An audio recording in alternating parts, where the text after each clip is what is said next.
Well, depending where you get your information from, the midterm elections in the United States were a resounding affirmation of American democracy, or proof that the whole system is so corrupt that the Democrats can't win without cheating. To get the wisest analysis of all this, let's bring in Queensland law academic James Allan. James, welcome. How are you, Fred? Nice to see you. James, firstly, you were predicting a red wave. What happened to that? Well, I'm now eating humble pie. I have conceded that the goddesses of fate have made me look like an idiot. Well, I think the reason why is up until the midterm, going back to pre-2016, virtually every single poll in the U.S. understated Republican support, so it leaned Democrat. And so you had all these polls showing the Republicans were going to do incredibly well, and the betting market showed they were going to do even better.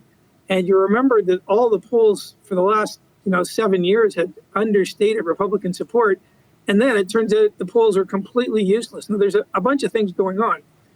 Firstly, they actually won the popular vote, the Republicans, by over 5 points, over 5 percentage points. And if you go back to 2020, they lost by over 5. So that's a 10-point turnaround.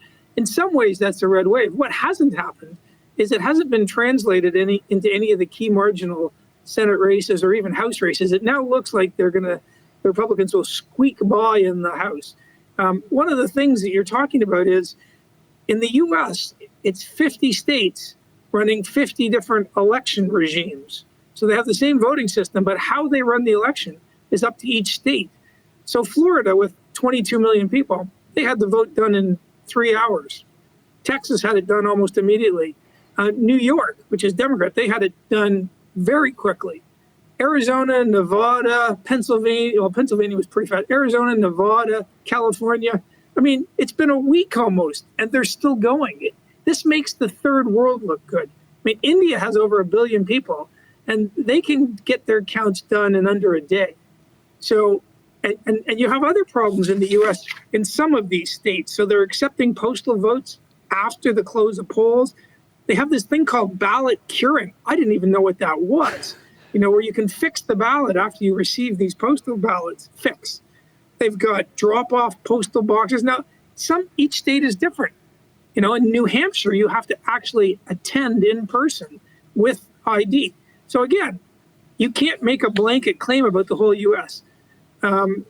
Arizona is a disgrace. Well, you can't, but you Arizona can make. Is a disgrace. I agree. There is. You can make a claim though that there is some sort of correlation between places that wind up voting Democrat and places that have problems with their counting. Yes, you can certainly make this empirical claim. Every time there's a late sort of mass of ballots and they take forever to count, it always seems a Democrat ends up winning. Yeah. Who knows? Maybe if you flip a coin 12 times, it can come up heads, but it's unlikely. Well, here's an interesting problem. Can I just quote you a headline from the Washington Post?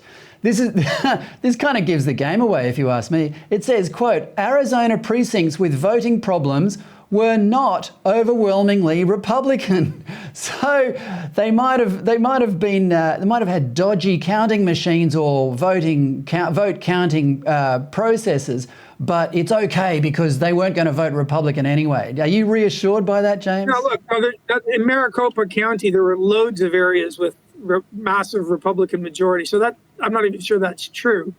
I personally like voting with a ballot paper and a pencil.